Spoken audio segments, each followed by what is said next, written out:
Prepare your bodies, everybody. We are back for Marathon Phoenix commentary. This is episode 16 on this fabulous level that we know as Escape 2000.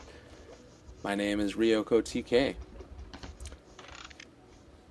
I don't care for this level, and I don't know why I left it in the game. Okay, there's a lot more commentary to make about this level than that. So this is one of the first levels that I made after the map editor Wayland was made. Wayland removes a lot of map making limitations that Forge had. Forge being the original map editor for Marathon Infinity. Wayland is the Aleph 1 map editor and therefore operates under Aleph 1 map limitations, or engine limitations, I guess. And one of the things I really took to after Wayland was released was making maps that were overly long and overly complicated. And this is one of them. The one that follows is another one, but it was executed a lot better than this one. This level was originally going to be a secret level, and it just kind of grew and grew in complexity and scale, and I kind of liked how it looked, so it sort of got introduced into the proper game. But the reception to this level was very mixed, because as you can see, there's a lot of sniping going on in this level, and there's a lot of jumping, and just a lot of, like, if you screw up a jump, or if you get hit in a bad place, you fall and die instantly, and you lose a lot of progress. This is a really challenging level, and one that really can test your patience, especially if you're used to the pacing of the rest of Phoenix as a whole. So it was made optional, and you could either take this level or you could take another level. And in the special edition of Phoenix, I made it mandatory again. Kind of because I needed it to fill out some space. And because setting-wise, it's actually kind of relevant to this chapter, which is all about finding this human spaceship. So I guess I'll actually talk about... first I'll talk about what you're supposed to do in this level. Right at the start of this level, I picked up an uplink chip, and you saw that in the end of the previous video. You pick up an uplink chip, and you have to progress through this sort of volcano-y, lava-y area until you find a way into the human spaceship, which is above us, kind of above and behind us, and find a place to put the chip in. It's a very linear level. But plot-wise, the whole first 2/3 of Phoenix is about locating the spaceship. And the reason that we're doing it is it crash-landed on this planet, and the inside the ship is a state-of-the-art AI named Phoenix. And our objective for this whole campaign thus far was to locate and either rescue or destroy the AI so that it can't fall into the wrong hands. This ambush is super cheap because it's the first save point in a long time, and right before you are able to use it, these two troopers jump down in front of you. That's why I had the K-Tar out. One of the reasons I'm not too fond of this level is because of that ambush, which is really rude. So anyway, we're just trying to find a way to breach the ship, pretty much. That's the point of this level. And it's just a very perilous level, I suppose. And it's also really long. For a linear level, it's not like I have to backtrack a whole lot. It's a very long level because you have to be so patient with all these enforcers.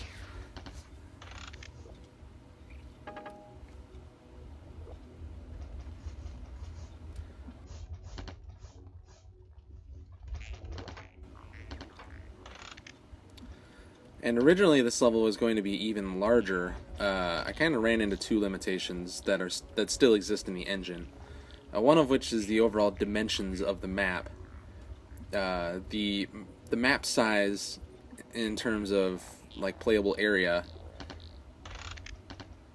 is 64 world units to a side in a square, and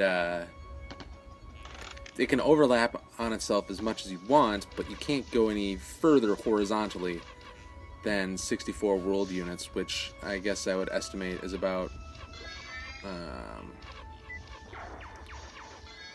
150 meters or so to a side. No, it's got to be further than that.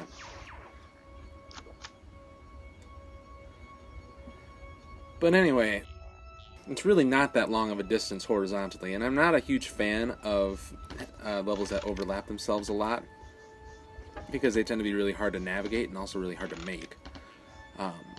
I'm much more of a fan of the long views, the long horizontal views, which like you can see right now, sort of, except this level's really dark. But I really like the long views. And Marathon only really goes so far in that aspect. So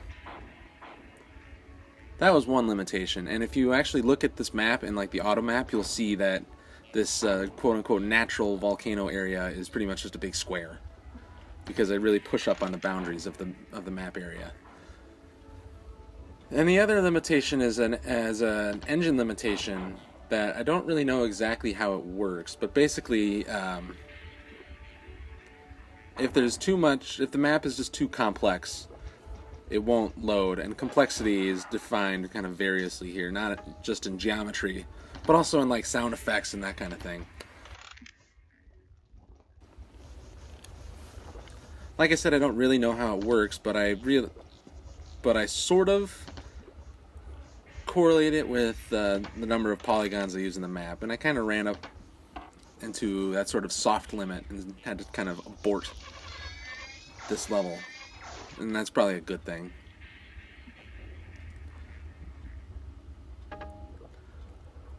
There's a lot of blind jumps in this level, or seemingly blind jumps, and I try to use various visual cues to make them possible. One is the white rocks that I'm jumping down to. Most of the time, whenever you see white rocks like those, that's sort of an indication that that's a thing that you should jump to. It's like the start of a sequence of jumpable platforms. And if that's not available, then I'll use like an ammo pickup, because ammo is always safe. I'm not going to put ammo in an area that's going to turn around and kill you. So earlier there was some assault rifle ammo sitting on a ledge.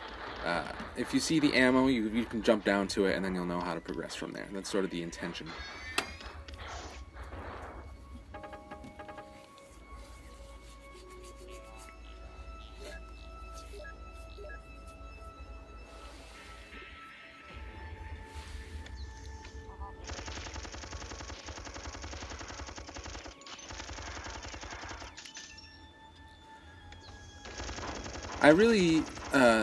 I do like how this level came together in sort of a visual way, or like an architectural way. Like, it's not fun to play at all, but I really like the layout, and I like how it kind of twists around between the rocks, and then you kind of jump into these buildings, and you see these buildings, these towers, throughout the course of the level. It's kind of like on The Count of Tuscany from way back, where you make a major centerpiece, like these towers, something that you can constantly see. You're constantly being reminded that they're there, and then eventually you kind of pass through these towers, and it just gives you a lot more context. I like how that came together here. It feels natural to me, like it's not super forced. And I do like how the spaceship, the crashed ship, is above you. I think that's just sort of a cool touch, and we do eventually ascend into the ship at the very last bit of the level. So I like how it came together, for the most part. This is the gauntlet. I call this the gauntlet because there's a drop. So we can't retreat to the save, and we have to go through this long path of tricky jumps and tricky snipes. And this part used to be a lot harder, but I think with every re-release and every update to Phoenix, I made this part easier, because every time I would make a release, I would play through the game a couple times just to test it and make sure it worked. And I just hate this part. It's so hard. So I would keep making it easier and easier because it kept irritating me. And I think I actually got it on my first try.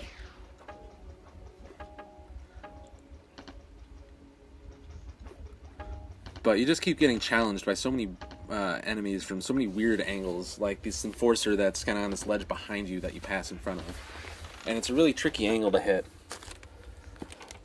And thank goodness you can carry unlimited ammo on Total Carnage, because I burned through so many crossbow shots.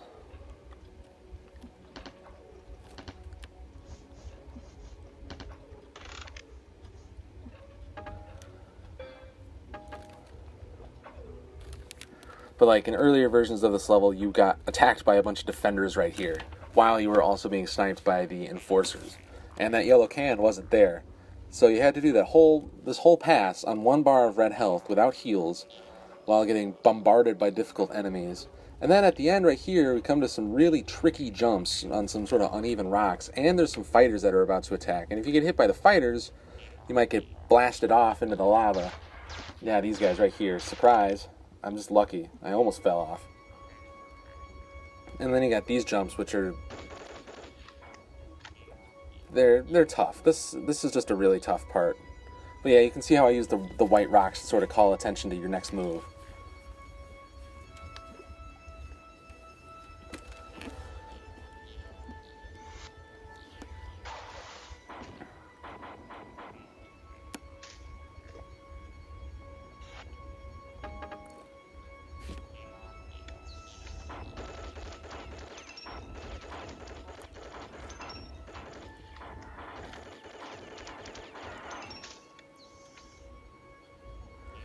And I think I just about wet myself when I pulled this off when I was actually playing through the level for this footage, because I did it on my first shot. It's just really tough. Coming up towards the end of the level, I would, when I first made this level and first started kind of drawing it out and putting all the pieces together, I sort of, you'll see in a second, it loops back to the beginning. Beyond this door here, the one that we're looking at, is the first room of the level. And when I first made this level, I thought I was really clever for having it kind of loop together like this. But in terms of context, in terms of going through this challenging level, if I were somebody else, I feel like I would think this was really irritating, that we went through this whole gigantic loop just to open one stupid door. It doesn't accomplish anything in terms of, like, reaching the end of the, like, fulfilling the objective of the level.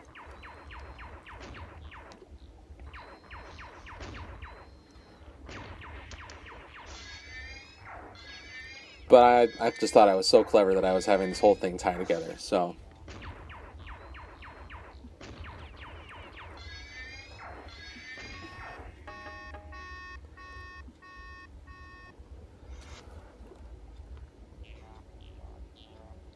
And I'm actually backtracking to pick up a secret. So, and I didn't save before I started making these jumps. So I'm sweating bullets, hoping that I don't screw anything up here.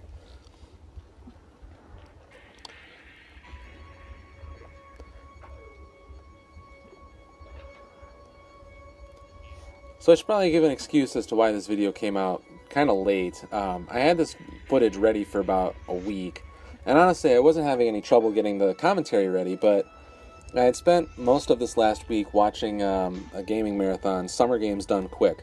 It's a charity marathon of speedrunning. Lasts about a week. It goes every June. And there's another marathon every January.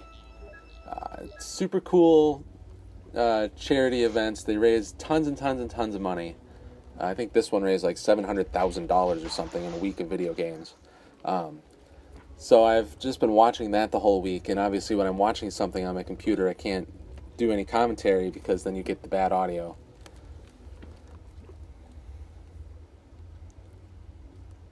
So, shout outs to that. That's pretty cool.